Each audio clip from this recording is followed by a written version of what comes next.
Através deste mundo. Nós somos uma congregação dessa única igreja. Então todos nós estamos cultuando juntos ao Senhor. E Deus nos dirige, Deus fala conosco. E nós hoje ouvimos o que Ele nos diz, abrindo juntos as nossas Bíblias, a palavra de Deus. O Salmo de número 100.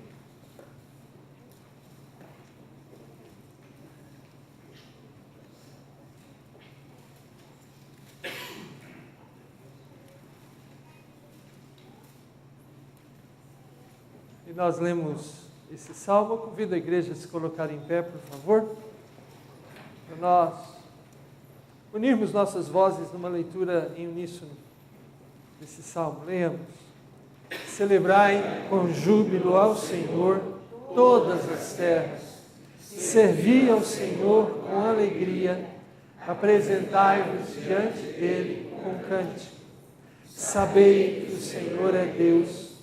Foi Ele quem nos fez, e dele somos. Somos o seu povo e rebanho do seu pastoreio. Entrai por suas portas com ações de graças, e nos seus átrios com hinos de louvor. Rendei-lhe graças e bendizei-lhe o nome. Porque o Senhor é bom, a sua misericórdia dura para sempre. E de geração em geração a sua fidelidade. Vamos falar com esse Deus em oração. Vou convidar o nosso irmão, o presbítero Paulo Ferraz. Por favor, Paulo, nos dirija nessa oração. E Paulo, eu quero que, por favor, nós lembremos de orar pelos nossos irmãos que estão no Iraque.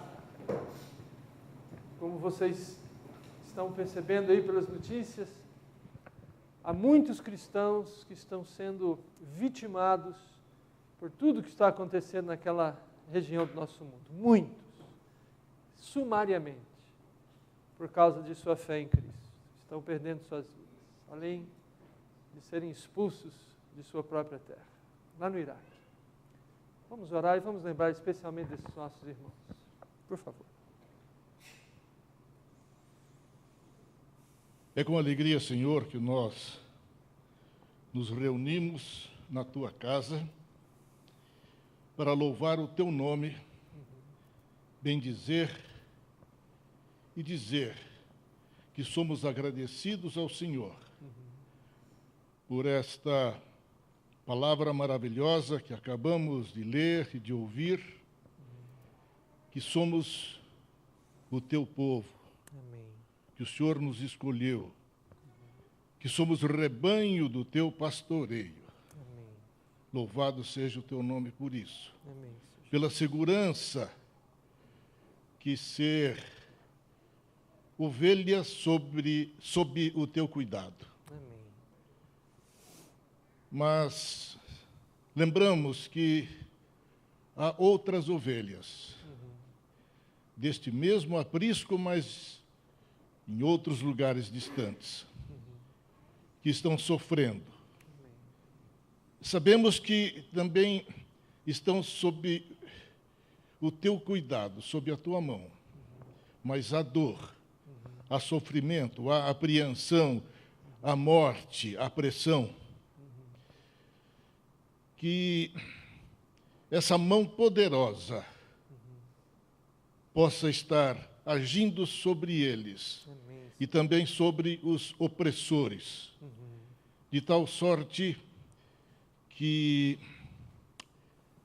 haja paz, haja segurança Amém. e haja tranquilidade. Amém, Senhor Jesus. Nós sabemos, porque a tua palavra nos diz, que bem-aventurado somos quando perseguidos pela tua causa. Mas também sabemos que a nossa vida por nós mesmos deve ser preservada. E é por isso que nós oramos em favor daqueles nossos irmãos lá no Iraque. Amém. Que tu estejas protegendo, Senhor. Amém, Senhor. Protegendo. Amém. Tira esse inconformismo de quem persegue.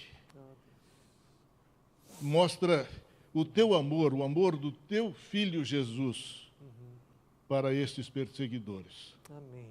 Nós oramos não por nós, Senhor, mas oramos em nome de Jesus Cristo. E também pedimos que neste momento aqui, nesta casa, este povo que se reúne aqui em Campinas, nós estejamos sendo alcançados também pela tua graça na palavra do reverendo Marcelo. Amém. Que tu estejas ungindo a sua mente, os seus lábios e também as nossas mentes para recebermos esta mensagem. Amém. Dá-nos, Senhor, sempre a tua companhia. Perdoa, Senhor, os nossos pecados. E louvado seja o teu nome. Amém. Amém. Vamos louvar juntos ao nosso Deus cantando esse hino tão conhecido, mas que agora se faz um cântico novo, pelo nosso desejo sincero de adorar esse Deus que nos quer tão bem e aqui nos traz. Louvemos ao Senhor juntos.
Adorar esse Deus Trino na companhia dele e na companhia do povo dele. Vamos ver quem Deus trouxe. Está ao nosso lado nessa manhã, nos cumprimentar no Senhor.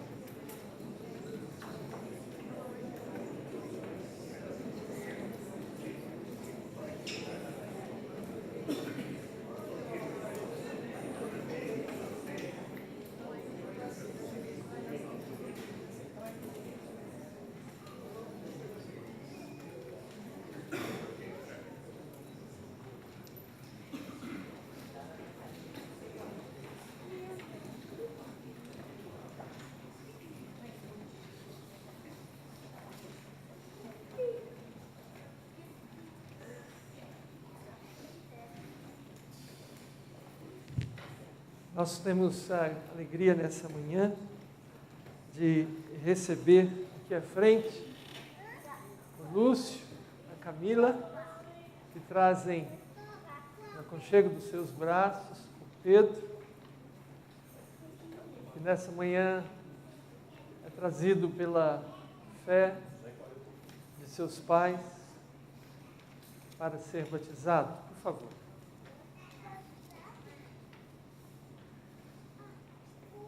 Nós louvamos a Deus pela vida de vocês e pela fé que o Senhor tem colocado na vida dos pais, Camila e Lúcio.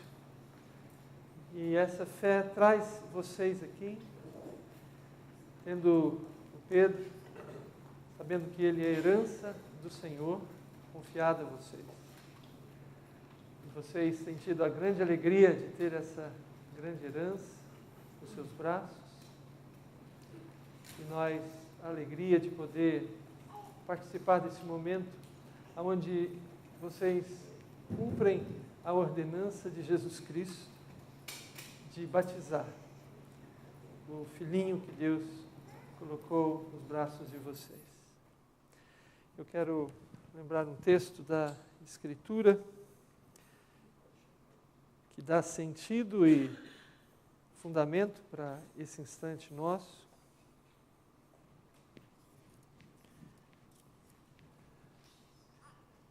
O apóstolo Pedro, na cidade de Jerusalém, fala àquelas pessoas que estavam ali ouvindo a sua mensagem no dia de Pentecostes e explica àquelas pessoas quem é Jesus. E quando aquelas pessoas ouvem sobre Jesus, o coração delas foi fisgado, foi compungido, e perguntaram a Pedro e aos demais apóstolos: que faremos, irmãos?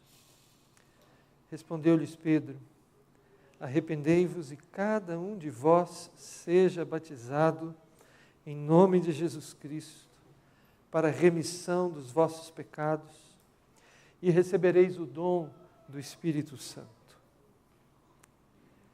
Pois para vós outros é a promessa, para vossos filhos e para todos os que ainda estão longe, isto é, para quantos o Senhor nosso Deus chamar. Com muitas outras palavras, deu testemunho e exortava-os, dizendo: salvai-vos desta geração perversa. Então, os que lhe aceitaram a palavra foram batizados, havendo um acréscimo naquele dia de quase 3.000 pessoas. Camila, Lúcio, o que nós estamos fazendo aqui é o mesmo que está relatado aqui. Aqueles que creem no Senhor Jesus Cristo, como vocês creem, devem assumir um compromisso público, que vocês já assumiram na pública profissão de fé, mas também devem trazer o seu filho, porque a promessa, o dom do Espírito Santo, que é a salvação eterna, que Ele coloca em nós, pela obra espiritual que só Ele é capaz de realizar, é uma promessa para alcançar os nossos filhos, para vós outros, para os vossos filhos e para os que ainda estão longe, diz o apóstolo Pedro.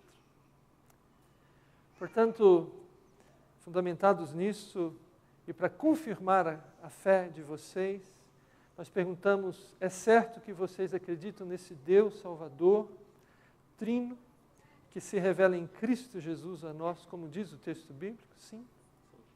Vocês assumem o compromisso diante desse Deus e diante da igreja do Senhor que está reunida aqui, a cuidar do Pedro, nos caminhos do Senhor, orando com ele, orando por ele, lendo a palavra de Deus para ele e ensinando-o a ler, para que ele mesmo possa ler a palavra do Senhor. Assumem esse compromisso?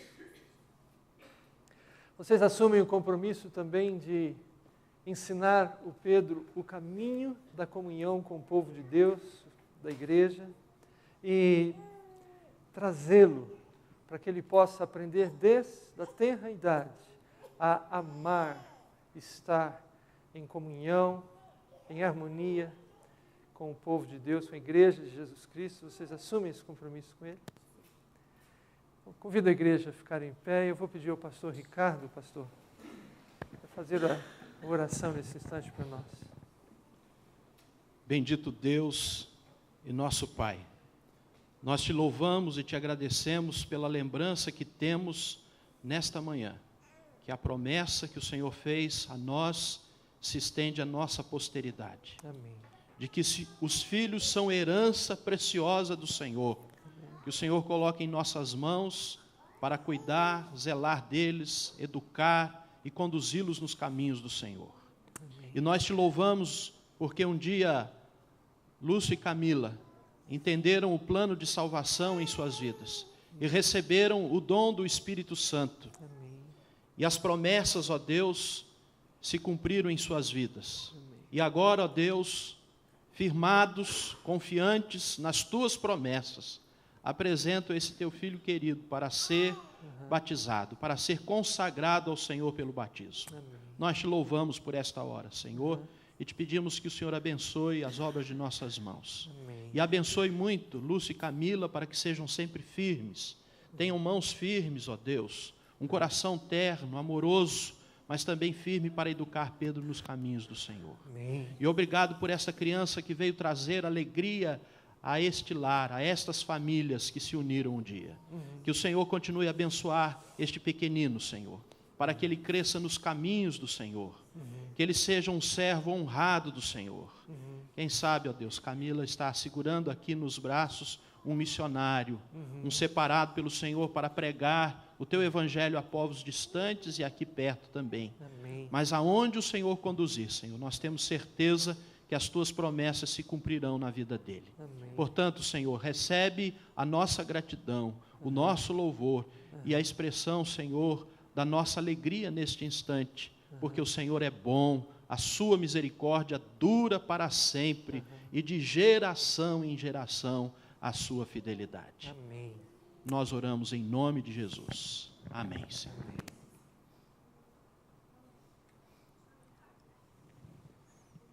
Pedro, Cordeirinho do Senhor Jesus, Filho da promessa, eu te batizo em nome do Pai,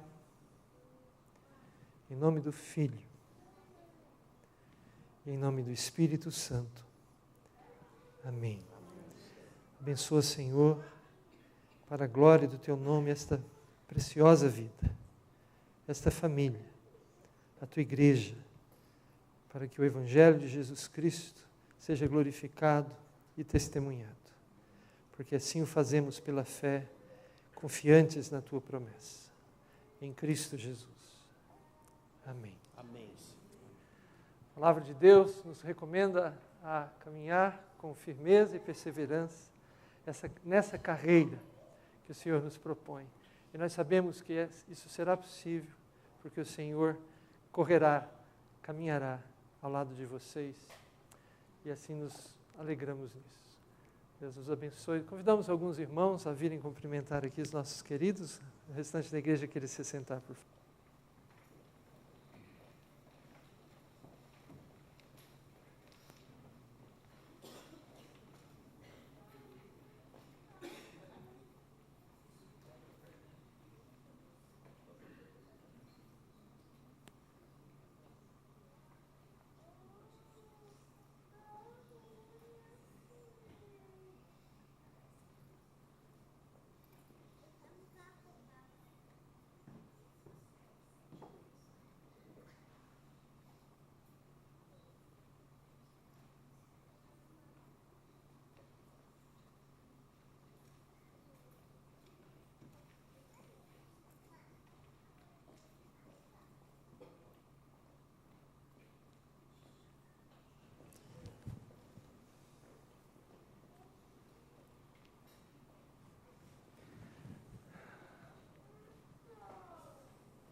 As crianças que estão conosco, de 2 a 7 anos, tem uma mensagem que a Jaqueline preparou para as crianças, então se os pais quiserem, ali pela porta de entrada, acompanhar seus filhos ou encaminhá-los, eles podem ir com a Jaqueline, que está esperando por eles na porta de entrada.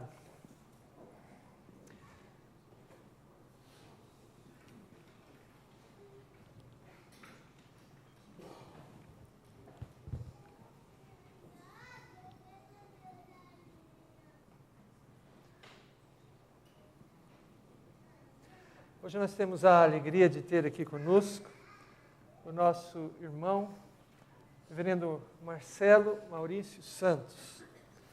Eu tive a oportunidade de conhecer o pastor Marcelo o ano passado, enquanto nós estávamos na reunião da Assembleia da APMT, e muito me alegrou conhecer você, Marcelo. Então, conversei com o nosso conselho, trouxemos o Marcelo de Recife, onde ele mora com a sua família, para estar aqui conosco hoje e para ser o mensageiro do Senhor para nós. Especialmente porque Deus tem trabalhado na vida desse servo do Senhor e o tem desafiado, e nós vamos ouvir um pouco sobre isso, além, obviamente, do recado de Deus pela palavra do Senhor que ele veio também nos trazer. Marcelo, bem-vindo. Deus o abençoe, meu irmão. Здравствуйте. Благодать Господа нашего Иисуса Христа да будем со всеми с вами. Amém? Muito obrigado pela confiança. Mas o apóstolo Paulo disse que haja quem interprete. Então, é assim que nós saudamos a igreja na Rússia. Bom dia. A graça e a paz do nosso Senhor Jesus Cristo habite ricamente em vossos corações. Foi isso que os irmãos e irmãs ouviram em russo. É uma alegria poder estar aqui com vocês, conhecendo novos irmãos e irmãs, e poder compartilhar da palavra de Deus e um pouco daquilo que Deus tem feito nesses últimos 19 anos. E já tinha passado por Campinas, mas a primeira vez pregando aqui em Campinas. Até agora, procurando o frio que dizem que fazem aqui, não fui apresentado a ele. E toda vez que eu tenho um copo de água, eu fico num dilema terrível. Eu não sei se bebo ou se derramo sobre a cabeça, porque a minha sensação térmica aqui é a mesma de Sadraque, Mesaque e Abidnego na fornalha de Nabucodonosor. Muito bem, eu já botei aqui um cronômetro aqui, porque é um grande desafio hoje testemunhar e pregar nessa manhã, porque diz o ditado popular que o hábito faz o monge. E eu estou acostumado a ouvir da igreja quando prego 45 minutos, 1 hora. O senhor está doente, está com fome, o que foi que aconteceu? Nos povos russos a gente tem 3 pregadores por culto e quem menos prega, prega 1 hora. Eles não são orientados por tempo, e sim por evento.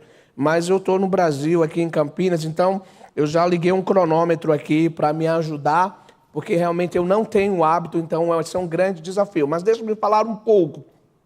Eu sou de Recife, pernambucano, 3 gerações na minha família, nós servimos ao Senhor, há parentes na Igreja Batista, congregacional, mas a grande maioria é reformado.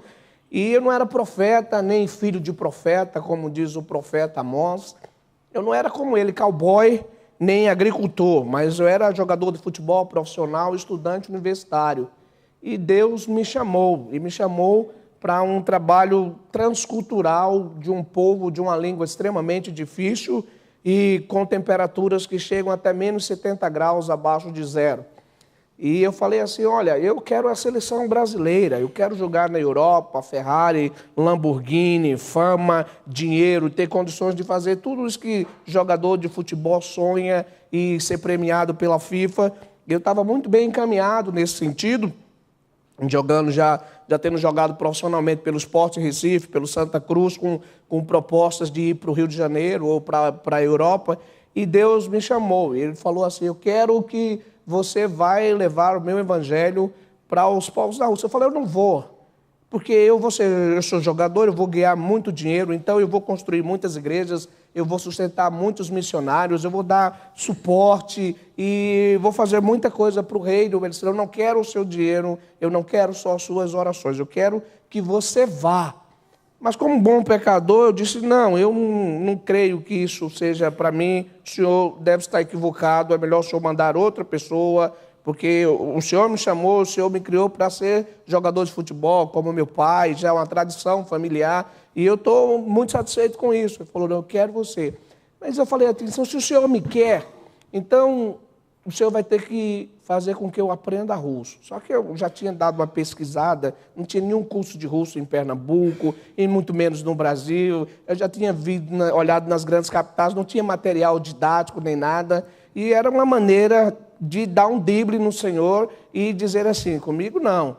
E, de repente, eu falei assim, eu não vou para lá se eu não aprender a falar a língua, porque as pessoas fazem business em inglês, comercializam, mas quando se trata do evangelho, cada um quer ouvir as grandezas de Deus da sua língua materna. Então eu digo, não tem como aprender russo, eu não vou. E de repente eu conheço um pastor alemão, Alfred Klein, e eu conversando com eles, recém-chegados a Recife, ajudando a se aculturarem com um choque cultural e tal. E um certo dia eu conversando com ele, eu disse, olha, eu estou com as ideias mesmo malucas na cabeça aí, porque é Rússia, e União Soviética e tal. Na época ainda era União Soviética. E aí eu estou pedindo a Deus, se Ele me quer, eu tenho que aprender russo. Ele começou a rir. Eu falei, pastor, eu não te ajudo mais, porque eu vou falar um pedido de oração para você ficar sorrindo.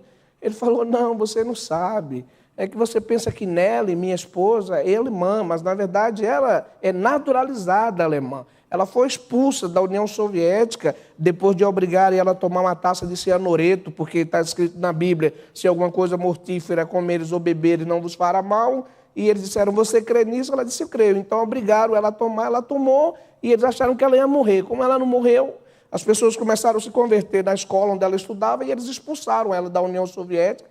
Foi para a Alemanha, naturalizou-se e casou comigo. E ela fala inglês, fala francês, fala alemão, fala português e fala russo. Só que a única língua que ela não usa é o russo. E ela estava me perguntando essa semana, para que ela fala russo se é a única língua que não serve para nada, para ela? E ela estava orando, pedindo alunos para ensinar russo. Aí eu falei, muito bem. Só que aí era russo, alemão, português. Era muito complicado. Depois de treino, de jogo e faculdade, eu falei, não vou não. Se o senhor quiser que eu vá, tem que ser russo, português direto, porque eu estou cansado, a vida é dura, é muito trabalho e tal, e tem que fazer prova na faculdade. Ou aprendo russo, português, ou então não vou. E em um determinado dia eu fui à Praia de Maria Farinha, era uma vigília da mocidade, e eu fui lá para orar. O reverendo Miguel Cox, na época, que era o pastor, estava liderando a vigília, e Deus falou assim, você está precisando se quebrar um pouquinho, vai ali para o canto orar. Eu disse, não vou. Tem todo mundo orando sentado aqui, por que só eu vou orar de joelho? Vai ficar todo mundo falando assim, esse cara só quer ser o espiritual aqui e tal. Eu não vou não. Você vai. Você me obedece e vai. Eu fui a muito contragosto, fiquei lá no canto, ajoelhado e tal.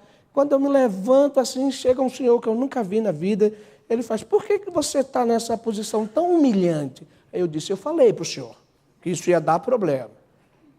Aí eu olhei assim, pensei, não conheço, não sei quem é ele.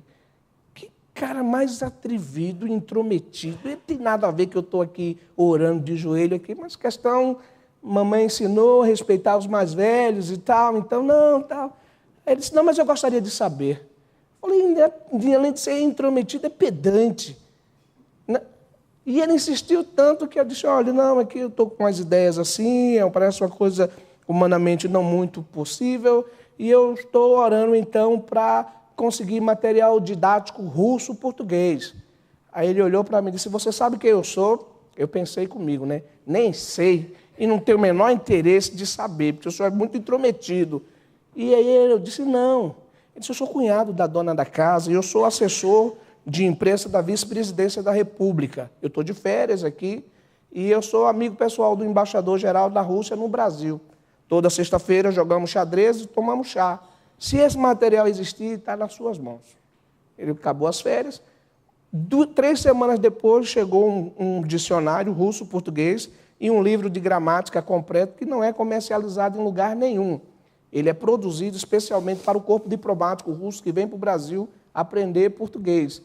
E aí, agora tinha professora, tinha um material didático, mas eu ainda sonhava com a seleção brasileira e tal. E eu disse, eu não vou não.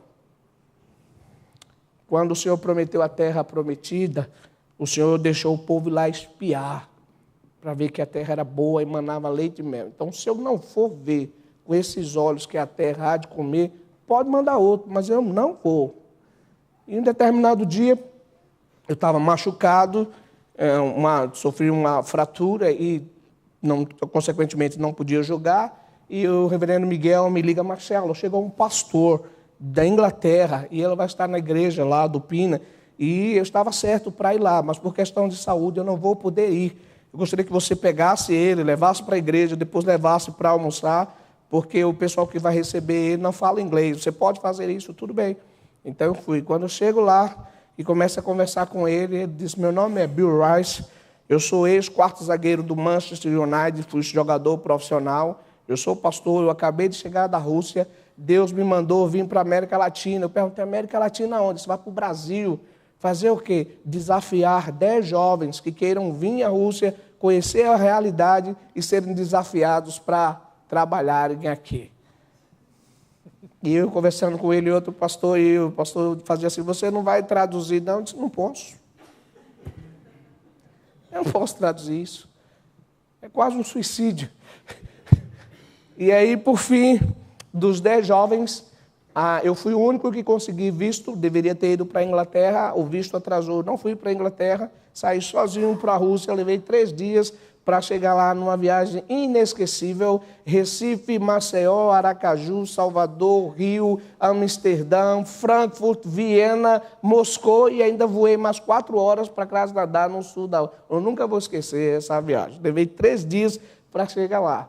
E quando cheguei lá, conheci a realidade, aí eu voltei para o Brasil, e aí já não dava para conciliar, fazer seminário, fazer teologia, fazer missiologia, fazer a Universidade Católica e jogar futebol, e eu tive que escolher, e eu decidi então abandonar a carreira e terminar a faculdade, fazer seminário e ir para o campo missionário. Tenho servido a Rússia nos últimos 15 anos, mais 2 anos e 2 meses, na ex-república soviética do Uzbequistão, na Ásia Central, e tem sido um período em que nós temos podido ver o que Deus tem feito ali. O maior país do mundo ainda possui 0,9% de cristãos, incluindo protestantes e católicos. O maior país do mundo não tem uma indústria fonográfica cristã, não há livrarias evangélicas. Em muitas regiões, a gente dá uma Bíblia e ela serve para 66 crentes. Eles começam a rasgar os livros, um fica com Mateus, Marcos, Lucas, João. Quando eles querem ler outro livro, eles têm que trocarem entre si. O maior país do mundo praticamente não sabe nada sobre teologia reformada. A reforma protestante não passou pela Rússia. Então, num país onde pouca gente sabe quem é Jesus, seria muito desejar que ele soubesse quem foi João Calvino, né? E dentro dessa perspectiva, temos estado ali e não podemos mais voltar, porque o Putin falou que eu sou muito perigoso para voltar para lá. Então, eles não dão mais visto anual como eu preciso. Eu vim ao Brasil por questão de saúde, precisava ficar 1 ano, mas esse ano já vai em 2 anos e meio.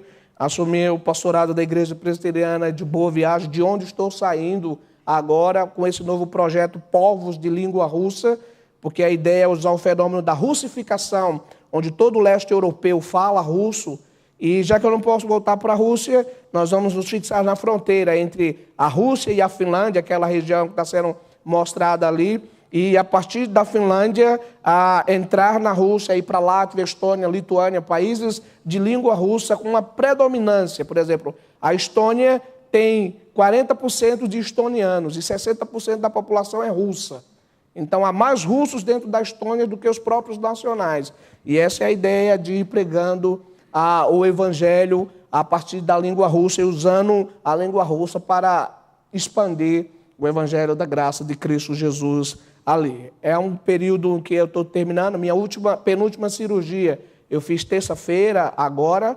Ainda tenho uma última cirurgia para fazer, porque eu sofri perda óssea generalizada devido às agressões da máfia russa e os skinheads e uma periodontite aguda, de modo que foi preciso enxertar os 2 maxilares, inferiores e superiores, porque eu tinha apenas 4 milímetros de osso e podia sofrer uma fratura mastigando e depois ter que ser implantado todos os dentes da boca. Está terminando agora, final de agosto, essa é a perspectiva. E já que o tratamento está terminando, então a gente está pronto para voltar para o campo. Preciso que vocês orem, porque a Igreja Presbiteriana de Boa Viagem não quer me deixar ir. E eles já fizemos uma eleição, eles já têm um pastor novo eleito e eu estou ajudando na transição, mas tem gente que diz que está orando contra, né? Pastor, estou orando contra, não precisamos fazer nenhuma parceria, nenhuma igreja aceitar para você ficar aqui com a gente. Claro que nós entendemos o carinho, o amor da igreja, mas alguém tem que ir. Se Simonton não tivesse vindo quando disseram para ele, lá só tem malária, macaco, índio e febre amarela, nós não estaríamos comemorando 155 anos de presbiterianismo no Brasil. Então, nem todo mundo vai ficar, nem todo mundo vai, mas alguém tem que ir. Deixa eu mostrar um pouquinho, rapidinho, Ásia Central. Eu mostro o projeto Rússia depois, está aí,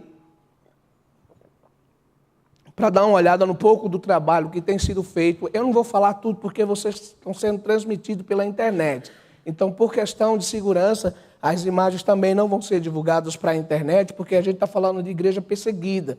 E é muito fácil eles identificarem pela foto e mandarem prender e matarem eles lá. Então, eu não quero que isso aconteça. Então, por questão de segurança, aqui vocês vão poder ver. O pessoal da internet, infelizmente, não vai poder ver, não, porque o risco é muito grande.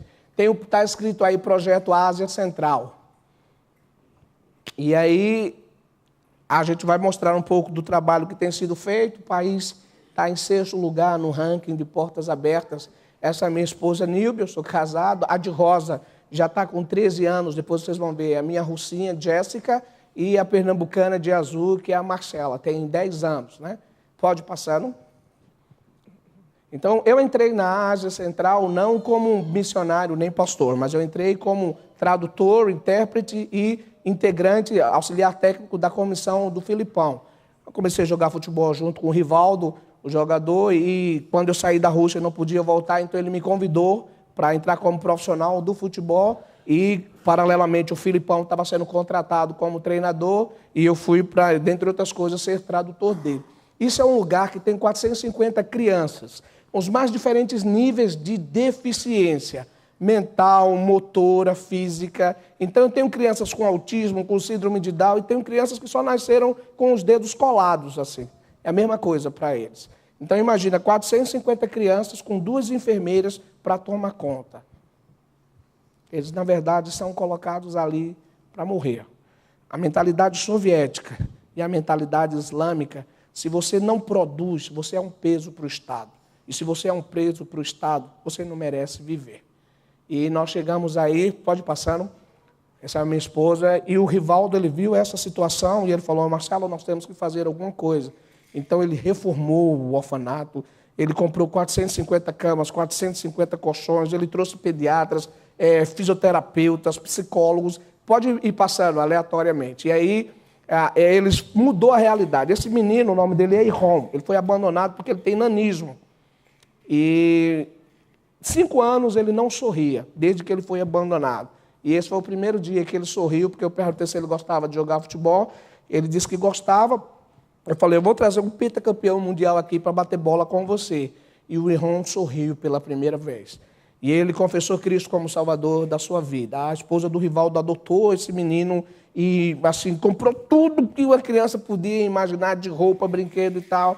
Isso é uma Paralimpíada que a gente fez com essas crianças que não falavam, não ouviam, não andavam, não sentavam, viviam deitadas no chão, esperando chegar. Mas a partir do momento que foi feito um trabalho médico com fisioterapeuta com eles, então a gente provou para o Estado que eles podiam aprender a ler, a escrever, a brincar, e chamamos o governo para assistir essa Paralimpíada para ver a transformação que o Evangelho pode fazer na vida da pessoa. Então é impressionante que num país onde se você vai para a igreja, vai preso, se você evangelizar, vai preso, passa 5 anos plantando árvore no deserto, essa é a pena, nós estamos pregando um evangelho na presença de policiais e oficiais do Estado, e eles não puderam fazer nada, porque a estatística que eles disseram para nós é que elas não tinham jeito, e nós fomos mostrar para eles que Ninguém que encontra com Jesus permanece do mesmo jeito. Jesus transforma. E o Evangelho, ele não está interessado apenas na alma do indivíduo, mas ele transforma o indivíduo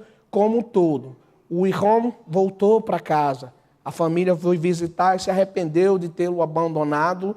E encontrou uma outra criança. E quando o pai dele chamou para ir praticar o Shabat, ele disse, não, pai, eu agora só falo com Jesus.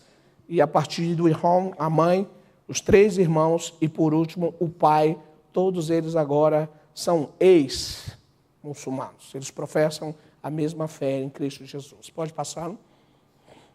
Então, nós estamos mostrando aí o pessoal, a Nilbe com o Ihom. Essas 2 irmãs estiveram em São Paulo o ano passado, né? Viram a praia pela primeira vez aqui na vida, a praia de Pernambuco, lá no litoral santista, e elas estão lá dando continuidade ao trabalho que nós iniciamos. Pode passar? Aí faz parte do projeto. Como eu joguei futebol e hoje eu sou técnico de futebol profissional, nós criamos um projeto chamado Projeto Gol. O que é o Projeto Gol? É uma escolinha de futebol nos moldes de qualquer clube profissional, onde de Bíblia na mão e com a bola no pé, nós estamos dando olé no diabo para a glória de Deus, porque o futebol é uma linguagem universal e se eles não querem vir à igreja vai até eles. E aí, nesse caso, era um pessoal de futsal, de lá, trabalha com campo, basicamente. Aí é parte da igreja perseguida. Eu morava numa casa de 4 andares e o terceiro andar ele era no subsolo, como se fosse 2 andares abaixo. E aí é onde nós reuníamos a igreja perseguida. Porque na casa do Rivaldo, o presidente da República mandou construir uma igreja, na verdade, construir um palácio para ele morar, e ele pediu uma igreja. E o presidente mandou construir uma igreja, fechou a rua, botou segurança da polícia para que ninguém fosse lá jogar bomba nem nada. Então, na casa dele, a gente tinha a chancelaria do Estado, porque era um culto com estrangeiros. Mas na minha casa funcionava a igreja com os nacionais. Como eu não sou pentacampeão mundial, então lá em casa tinha que ser escondido, né? Rivaldo fazia gol, falava Jesus, ninguém... Lá fora ele é Deus, ele faz o que ele quer e ninguém faz absolutamente nada. Mas aí nós reuníamos clandestinamente. Pode passar? E o pessoal terminou um concurso aí de Evangelho de João, então eles iam ganhar bola, camisa autografada, o diploma e um troféu entregado pelo próprio Rivaldo. Pode passar? Aí o pessoal do Projeto Gol, que nós deixamos treinando lá, por isso que eu não posso divulgar as fotos, porque enquanto eu estou aqui, é esse pessoal que está tocando o projeto lá, com os jogadores profissionais brasileiros que estavam lá. Pode passar? Pode passar? Então, são algumas imagens. A gente aluga o estádio. Essa moça, a Naciba, ela também professa a fé cristã, hoje, pode ir passando. E aí eu não posso entrar, porque como eu sou cristão, sou proibido de entrar na mesquita. Pode ir passando? Nós íamos apenas na frente, ó. Aí está começando, está só a menos 15, então está começando a fazer um pouquinho de frio. Então não dá para sentir frio aqui, né? Levando as meninas para o colégio, né? 8 horas da manhã é dureza. Com os jogadores profissionais do Bunhodo, com o Futebol Clube, pode passar. E aí com o treinador, aí que é devoto, vocês sabem, é devoto de Santa Rita de Caravaggio, mas eu passou 2 anos ouvindo uma palavra. Não vai chegar lá a dizer que foi por falta de ouvir a palavra e tal. Mas a gente muito boa, a gente tem um relacionamento muito bom, tanto com ele como a dona Olga também, e aí é o time profissional. O Projeto Gol trabalha numa esfera amadora, mas também trabalha com profissionais. Durante esse período eu tive a oportunidade de ser capelão da FIFA para a Champions League Europeia durante 8 anos, trabalhei 2 anos com a seleção brasileira na Europa masculina e 1 ano e meio com a seleção brasileira feminina, e a ideia é usar a linguagem universal do esporte para transmitir as verdades da Sagrada Escritura, né? E era assim, tinha que ser boca e ouvido dele o tempo todo, praticamente 24 horas juntos, trabalhando com a equipe, viajando pelo Oriente Médio, pela Ásia. E esse estádio aí era o estádio nosso. Na verdade, o presidente mandou construir 7 estádios num país só por causa do Rivaldo. E ele mudou o futebol da Ásia Central, porque era muito amador, mas quando ele chegou lá, as coisas começaram a mudar. E pode passar? Tinha um jogador que era chileno, que estava conosco, acho que vale a pena, antes de ler o texto, de falar sobre isso, porque ele era extremamente católico. Pode passar, por favor. Aí a final da Champions, né, nós fomos campeões, essa é a parte da igreja que reunia lá na casa dele, pode passar. Exatamente nesse culto aí, pode passar no mais. A Elisa, a esposa do Rivaldo, pode passar. Pronto, esse moço aí, ele é chileno, jogou no Vasco da Gama aqui do Rio, é centroavante, e eu não tinha a obrigação de traduzir ele, porque ele fala espanhol, e eu não fui contratado para isso, mas eu traduzia, e ele queria sempre pagar, e falava, não, você aparece lá no culto e está tudo certo. Mas ele ficava intrigado, porque ele sabia que não era responsabilidade minha, nem competência, eu traduzia só por boa vontade, eu não tinha obrigação de traduzi-lo nas entrevistas. E ele dizia assim, não, mas a minha fé é católica, minha família é católica, e nós não podemos mudar. Mas à medida que nós ficarmos juntos no hotel, viajarmos juntos no avião, e ele foi ouvindo, e a graça ela é irresistível. E quando ele ouviu o chamado da graça, ele creu. E aí ele quis correr atrás do tempo perdido, porque todas as vezes que o Rivaldo fazia um gol, ele levantava a camisa e tinha um versículo. E ele corria para a torcida e trazia uma mensagem. Como ele faz muitos gols, então a FIFA proíbe e cobra $5.000 de multa para quem faz isso. O Rivaldo nunca se importou de pagar. E quando o José fez, o nome dele é José Luiz Villanueva, ele foi para a torcida e fez isso, então ele pagou a multa, foi suspenso e a polícia teve na casa dele, porque ele nunca foi o melhor do mundo, nem pentacampeão mundial. Ele falou, rapaz, eu não sou o Rivaldo, mas eu quero também fazer. E a esposa dele estava grávida e também se converteu. E aí nós tivemos uma ideia. Quando o filho dele nasceu, colocamos o nome de Augusto Jesus. Em espanhol, Jesus. E aí reunimos as torcidas organizadas e falou assim, ó, quando o José fizer o gol, vocês não gritam o nome dele. Porque ele não teve o filho agora e ele quer então que vocês prestem homenagem para o filho dele. E aí ele chega, imagina, 6º lugar na tabela de perseguição, 80% das mesquitas do mundo estão nesse país, na Ásia Central, 45 mil muçulmanos no estádio gritando, Jesus, Jesus, Jesus. Porque ele fez gol, fez 3, e ele correu para a torcida, e a torcida tome faixa e cartazes de Jesus, Jesus, Jesus. Quando a polícia chegou, ele falou, é o meu filho. Então, só o Evangelho que fazem essas coisas.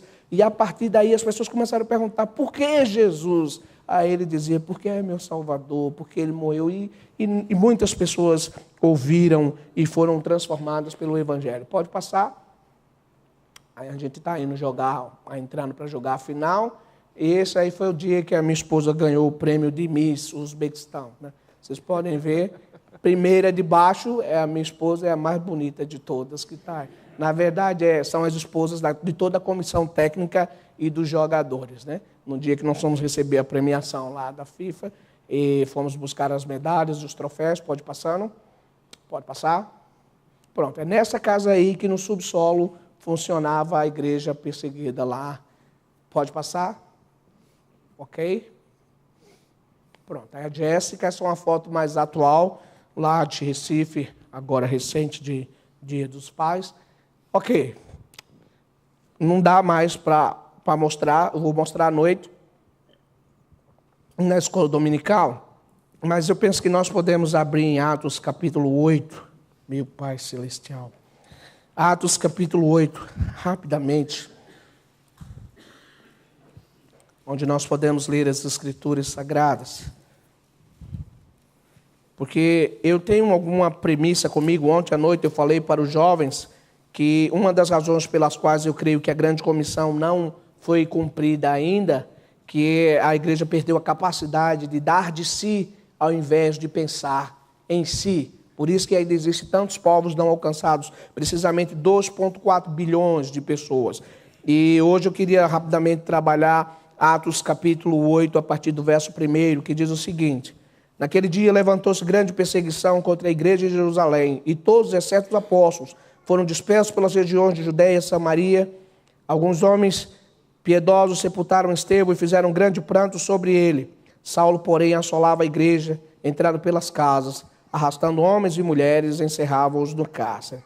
Pai, por favor, ajuda. E tua palavra é verdade, o Senhor concede graça para não irmos além, nem ficarmos aqui, mas tão somente expormos a tua santa e bendita palavra, e que haja edificação no corpo de Cristo para louvor da glória de Jesus. Amém. Muito bem. esse texto que nós acabamos de ler, ele fala de uma perseguição ferrenha, grande, que aconteceu. E às vezes nós temos dificuldades de entender, porque se tivesse escrito aqui, naqueles dias levantou-se grande perseguição contra os judaizantes, os zelotes, os fariseus, os saduceus, nós compreenderíamos, afinal de contas não se tratava da igreja do Senhor. Mas o texto diz aqui que naquele dia levantou-se grande perseguição contra a igreja que estava em Jerusalém. E eu vos pergunto, de que igreja fala o texto bíblico? Da mesma igreja a qual nós pertencemos. O corpo de Cristo, a mesma igreja que o reverendo Fernando no início estava falando, somos uma congregação desse corpo de Cristo espalhado pelo mundo, que é tanto militante como triunfante e que um dia entrará às portas da morada eterna para estar para sempre com o Senhor. E, basicamente, quando nós estudamos a história da igreja, percebemos que o inimigo das nossas almas, ele tenta frear ou impedir o trabalho de Deus na vida da igreja, basicamente de duas maneiras. De dentro para fora, pelo falso ensino ou pela heresia. E de fora para dentro, pela perseguição que impõe o medo, inflige o terror e leva a igreja a estacionar. Mas a palavra do Senhor diz que quando ele institui a eclésia, que é por definição chamada para fora, ele diz que as portas do inferno não prevalecerão, o que nos deixa bem claro que a igreja ela não está na defensiva, a igreja não está em toque de retirada, a igreja está na ofensiva, ela está no ataque, ela avança, porque quem tem que se defender é o império é o reino das trevas. Porque maior é o que está em nós do que aquele que está no mundo. E nessa perspectiva, a igreja não está se defendendo, mas ela está atacando. E ela vai até as portas do inferno para impedir aqueles que estão indo para lá. Lucas descreve, em termos dessa perseguição, selecionando 3 expressões da língua grega, originária do Novo Testamento, para fazermos entender melhor o que o Espírito Santo, através do autor sagrado, quer falar-nos de como a igreja deve se comportar, de qual deve ser o posicionamento da igreja, desde os seus primórdios até que ela chegue em casa. E a igreja jamais estará em casa, exceto quando ela ouvir: vinde benditos de meu Pai, entrai no reino preparado para vós outros, antes da fundação do mundo. Até isto acontecer, não importa qual a região, o país ou o continente que nós estejamos, nós jamais estaremos em casa, estaremos peregrinando na jornada da fé, levando o evangelho da graça de Cristo Jesus e esperando a segunda vinda do nosso Redentor, que, embora não seja noticiado nos meios de comunicações de massa, está voltando para buscar a sua igreja. E ele então fala dessa primeira perseguição que se abate sobre a vida da igreja. E quando nós lemos aqui que se levantou grande perseguição, João Ferreira de Almeida traduz essa palavra aqui, perseguição, por diógomos. O que significa isso? Diógomos é um termo técnico cujo significado é levar-nos a perceber que a igreja do Senhor, a mesma a qual pertencemos pela graça de Cristo, estava enfrentando uma forte, intensa e profunda dor de ordem física. Quando lemos perseguição, entendemos que a igreja sofria e sofria fisicamente, porque diógomos é um conjunto de técnicas que os dominadores da época usavam para infligir o terror sobre os povos dominados, usando as mais diversificadas técnicas de tortura. Ou seja, o que é que Lucas está dizendo? A igreja sofria, essa dor era intensa, era profunda e ela era de ordem física. Isso fica claro quando temos os relatos que nesse período muitos cristãos foram levados para as arenas e destroçados por feras, outros foram empalados vivos, outros mergulhados em baldes de piches e sobre eles atearam fogo para iluminar as cidades, as ruas da cidade.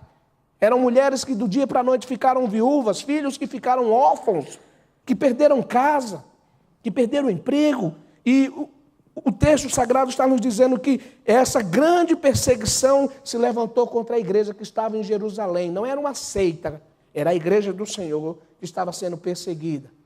E nós não temos nenhum relato de irmãos e irmãs reclamando, choramingando ou blasfemando contra Deus, uma semelhança daquele desenho da Hanna-Barbera dos anos 80, de uma hiena que dizia: ó vida, ó céus, ó azar, e que reclamava de tudo e de todos. Nós vemos aqui a igreja enfrentando uma intensa e profunda dor, e essa dor era de ordem física. Decapitados, cerrados ao meio, torturados, queimados vivos. Esse é o relato que nós temos, tanto nas Escrituras, como o legado da patrística, dos pais da igreja, que historicamente trazem para nós todas as atrocidades que foram cometidas contra a igreja do Senhor.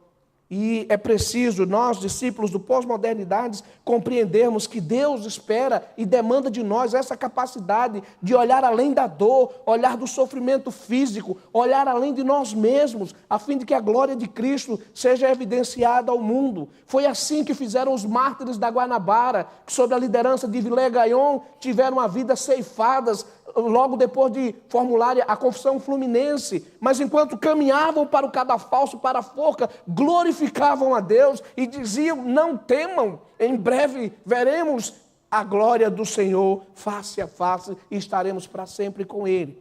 Felizmente a igreja não avança, porque nós vemos pessoas dizerem assim: eu tenho medo da guerra, eu tenho medo do terror, eu tenho medo do comunismo, eu tenho medo da ditadura, lá é perigoso. Isso me faz lembrar uma moça do Rio de Janeiro, primeira igreja batista de Copacabana, que chamada por Deus para ir para a África, obedece o chamado, e a sua irmã e familiares dizem: você é louca, lá tem minas terrestres, tem guerrilheiros, você corre o risco de ser assassinada, de ser estuprada. E ela então obedece, conclui seu curso universitário, faz as malas e vai então para Angola. E a sua irmã fica andando de carro blindado com 2 seguranças particulares, e depois de 9 meses no campo, ela então é chamada por sua família para vir e sepultar a sua irmã, que aparentemente em toda a segurança e conforto que vivia no bairro do Leblon, fora vítima de uma bala perdida e teve sua vida ceifada. Ao passo que ela, trabalhando com igrejas de mutilados, 400 membros, todos eles tinham algo em comum: tinha perdido um membro do corpo por causa de minas terrestres. No meio do tiroteio, no meio da guerrilha, mas guardada por aquele que pode todas as coisas. E ela volta para sepultar, porque o carro blindado, os 2 seguranças, todo o aparato não fora suficiente para garantir segurança, porque segurança está em vivermos no centro da vontade de Deus. 1000 cairão à tua direita, 10.000 à tua esquerda, mas tu não serás atendido, até que Deus, que diz em sua palavra que não cai uma folha sem a permissão dele, que dirá ceifar a vida de um filho, de uma filha do Senhor, eleito para a salvação antes da fundação do mundo.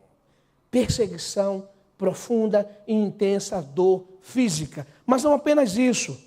Quando nós olhamos o versículo subsequente, ele diz assim: alguns homens piedosos sepultaram Estevão e fizeram um grande pranto sobre ele. Mais uma vez, Lucas pega uma expressão especial da língua grega, se para exemplificar a intensa e profunda dor física, ele usa diógomos. Aqui a expressão é kópetos. Kópetos até hoje no Oriente Médio significa bater contra o peito, colocar cinza na cabeça, mas se por diógomos nós entendemos que essa opressão, essa perseguição era de ordem física, a palavra kópetos denota uma conotação de perseguição, intensa e profunda dor de ordem emocional. Era o choro incontido da alma. É aquele momento que você chega diante de Deus e a língua portuguesa ou qualquer outra língua vernácula se torna paupérrima para expressar aquilo que você sente. Porque se sentimos dor, tomamos analgésico, se é física. Na pior das hipóteses, vamos ao hospital, eles aplicam morfina que vai atenuar, mas até hoje não inventaram, a despeito de todo o avanço tecnológico, científico da medicina, não inventaram medicação, seja homeopática ou alopática, para a dor da alma, a dor emocional. Dói e você não sabe dizer aonde está doendo, mas você sabe que dói. Eram aqueles filhos que amanheceram e descobriram que eram órfãos. Era aquela mulher devota de oração, que trabalhava na casa do Senhor e que do dia para a noite descobriu que o esposo amado tivera a vida ceifada e ela agora ficou viúva, sem casa, sem trabalho. Era aquelas famílias que construíram o sonho da casa própria e de repente tiveram a casa destruída, queimada, que tinham poupança, que tinham condições de viver com dignidade, de repente estavam pelos escombros, pelas catacumbas, pelos cemitérios, pelos lugares inóspitos, por terem cometido o crime de amarem e servirem a Jesus de Nazaré. Lucas descreve-nos essa perseguição de ordem emocional. O inimigo das nossas almas, não satisfeito em causar intensa e profunda dor física, ele atacava a igreja na esfera das emoções. O que é que nós deveríamos esperar? uma igreja apática, abatida, fugindo. Mas quando nós lemos o texto subsequente, o que nós vamos ler é: entremente os que foram dispersos, quem são eles? Os que sofriam perseguição física e emocional. Eles iam por toda parte pregando o evangelho. Morre Estevão, Deus levanta Filipe, e ele vai a Samaria, grande regozijo, ele é teletransportado pelo poder do Espírito e vai pelo caminho do deserto, encontra o eunuco oficial de Candace, expõe as escrituras sagradas, batiza e também há júbilo no céu por um pecador que se arrepende. A igreja sofre fisicamente, emocionalmente, mas ela não se abala. Como diz a poesia clássica, quer nas lutas, quer nas provas, a igreja sempre caminhando, porque não é dos fortes a vitória, nem dos que correm melhor, mas dos que são fiéis e sinceros, que perseveram. E Deus espera que nesses dias de pós-modernidade, onde nós estamos vivendo dias terríveis, tanto no contexto de sociedade, com a negação de valores, com a negação de absolutos, e Deus é absoluto, como dentro da própria igreja dita evangélica, com tantas doutrinas e teorias estranhas que nós vemos e que são feitas em nome de Deus e pregadas em nome de Deus, dessa caricatura de um Deus brasileiro latino-americano que não tem respaldo nas escrituras sagradas, e seja o perigo de dentro ou o perigo de fora, nós temos que nos deparar com essa realidade que Deus espera de mim e de você, crentes comprometidos o suficiente para olharmos além da dor, além da perda, além de nós mesmos, olharmos além de nós, para que a glória de Deus seja evidenciada a partir de onde nós estamos, no Brasil e no mundo. A igreja sofria perseguição física, a igreja sofria perseguição de ordem emocional. E isso me faz lembrar a história de Stanford, daquele bem-sucedido empresário e advogado que vem a Cristo através da pregação de Dwight Lyman Moody. A história diz que houve um fatídico incêndio onde muitos empresários foram à bancarrota, ele perde seu único filho homem e então manda a esposa para a Europa para desopilar, para sair daquele contexto de tragédia, mas os negócios o impedem de viajar, ele fica e durante aquela viagem há um fatídico naufrágio. Aquele homem que já havia perdido seu único filho do sexo masculino no incêndio, perde as 4 filhas no naufrágio. Esposa só, salva, porém só manda um telegrama relatando o que acontecera, e ele então larga tudo e vai ao encontro da esposa amada e pede para o comandante que quando chegar nas aproximações de onde acontecer a tragédia, ele seja avisado. A viagem prossegue, num dado momento o comandante vai à cabine de Stanford e diz: olha, segundo o pedido de SOS, foi aqui que as águas turbulentas ceifaram a vida das suas 4 filhas. E naquele momento de dor profunda, Deus, que é o único capaz de iluminar o coração humano nos momentos mais sombrios da sua existência, ilumina a mente, o coração daquele homem, e ele compõe uma poesia que é conhecida no mundo todo e chegou até nós em língua portuguesa, e que diz: se paz a mais doce me deres gozar, se dor a mais forte sofrer, ou seja o que for, tu me fazes saber que feliz com Jesus sempre sou. Sou feliz com Jesus, meu Senhor. Mas um homem que perde um único filho no incêndio e 4 filhas no naufrágio não está feliz. Mas a verdadeira felicidade não é um estado de espírito, porque quando Paulo, preso, privado da sua liberdade, ele escreve em Filipenses 4:4 e ele diz: a minha mensagem para vocês é: alegrai-vos no Senhor. Outra vez digo, alegrai-vos, porque eu estou preso, mas o evangelho não está preso. Os irmãos estão estimulados por minhas cadeias. Toda a guarda pretoriana está ouvindo do evangelho da graça de Cristo Jesus. Porque a alegria do Senhor é ultra circunstancial. Não depende de como eu estou física ou emocionalmente. A alegria do Senhor vai além. E porque o tempo não nos permite mais, não apenas perseguição física e não perseguição de ordem emocional, mas aqui o texto sagrado também diz assim, no verso 3, Saulo, porém, assolava a igreja, entrando pelas casas, arrastando homens e mulheres, os encerravam no cárcere. Perseguição física, diógomos. Perseguição emocional, kópetons. E ele usa uma outra terminologia grega que nós temos aqui o substantivo elumaineto, do verbo lumaino, que significa que é uma perseguição de ordem espiritual. Ao perceberem um perigo, alguns resolveram voltar à antiga religião.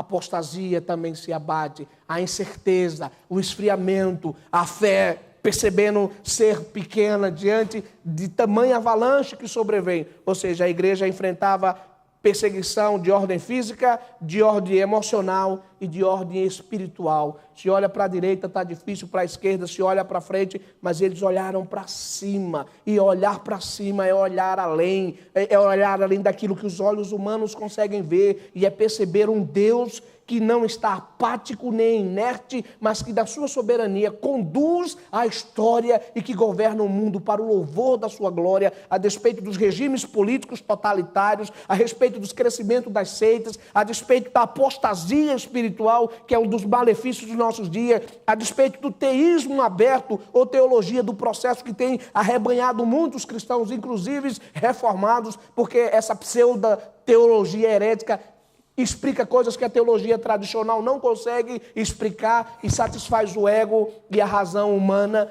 mas a igreja se manteve firme, sendo perseguida fisicamente, sendo perseguida emocionalmente, sendo perseguida espiritualmente. Eles não se abatem, eles não se entregam, eles não jogam a camisa, eles dizem: Deus, eu não aguento mais, é melhor o Senhor me levar, porque viver desse jeito não é jeito. Eles continuam firmes no propósito. E qual é esse propósito? Olhar além de si mesmos, para que a glória de Cristo seja evidenciada ao mundo. Paulo diz: eu não considero a vida preciosa, Atos 20, 24, contanto que eu cumpra cabalmente o ministério que eu recebi do Senhor. E eu quero concluir dizendo: quando a máfia russa esteve na minha casa, e depois de encostarem 2 fogões, roubarem tudo eletrônico que eles podiam levar, de baterem na minha esposa, trancarem ela no banheiro, seguiram-se 45 minutos de socos, pontapés e coronhada. Então eles engatilharam uma pistola AK-44 e uma metralhadora Kalashnikov na minha cabeça, e o que estava com a pistola disse: pregador, quem mandou você vir para cá? Esse povo é meu e eu não vou liberar ele. Você veio para cá, você vai morrer. Eu falei: Deus, eu era jogador de futebol profissional. O Senhor disse que era para vir para cá para pregar o Evangelho. Eu estou começando a pregar o Evangelho. Eu tenho uma arma apontada na minha cabeça, dizendo que eu vou morrer. E ele disse para mim: a sua vida está nas minhas mãos. Não está nas mãos de uma pistola 45, nem de uma metralhadora. Se eu quiser, ele puxa o gatilho e você morre. Se eu não quiser, ele vai descarregar o pente todinho, não acontece nada. Não tinha polícia, não tinha PMT, não tinha presbitério, não tinha pai, não tinha mãe, não tinha nada. Eu olhei para ele e disse: se o meu Deus quiser, você atira e eu morro. Se ele não quiser, você vai gastar o pente todinho dessa pistola aí e não vai acontecer absolutamente nada. Ele tirou a trava e deu 2 tiros da queima-roupa na cabeça. Mas quem está falando aqui não é um fantasma. E muito provavelmente, na agenda de Deus, ele já tinha agendado nessa data de agosto para que eu pudesse estar aqui, através do reverendo Fernando, para dizer para você que existe essa possibilidade em Cristo de olhar além do sofrimento, além da dor, além da perseguição, seja ela de que ordem for, para que os propósitos e os desígnios de Deus se cumpram na nossa vida. Quando Ashbal Green Simonton estava no seu leito de morte, sua irmã, esposa de Bradford, disse: Simonton, você está morrendo, tão jovem, o que vai ser da Igreja Presbiteriana do Brasil? Ao que ele teria respondido: não se preocupe, Deus suscitará seus próprios instrumentos. Ele estava falando de mim e de você. Que o Senhor nos abençoe e aplique a sua palavra no nosso coração.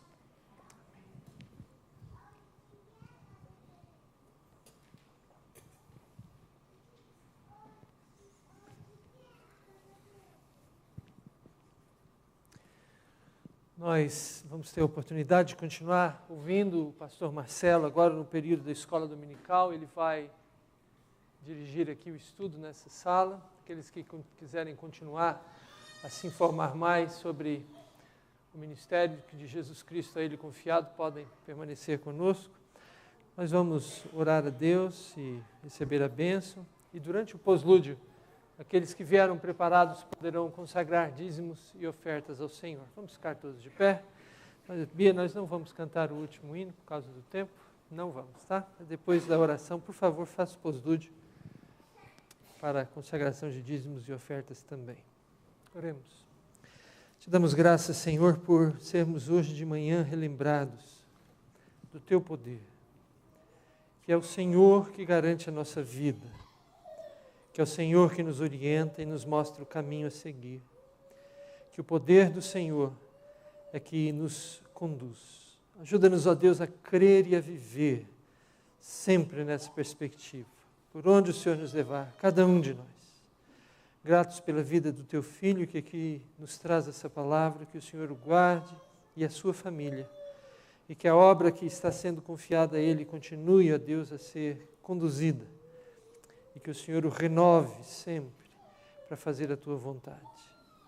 Irmãos, que a graça do Senhor Jesus, que o amor de Deus o Pai e que a comunhão do Espírito Santo repouse e permaneça sobre vós assim para a glória do Deus Trino e para sempre.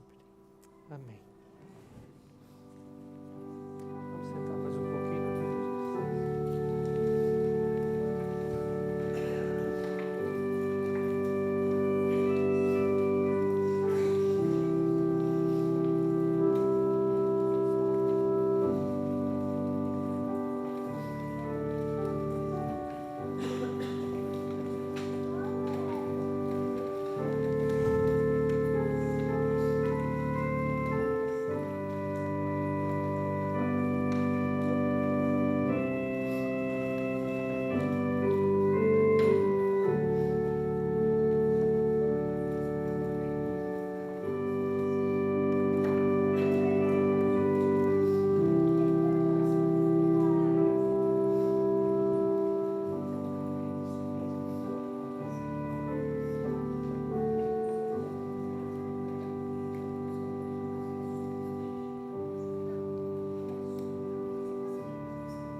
Aleluia.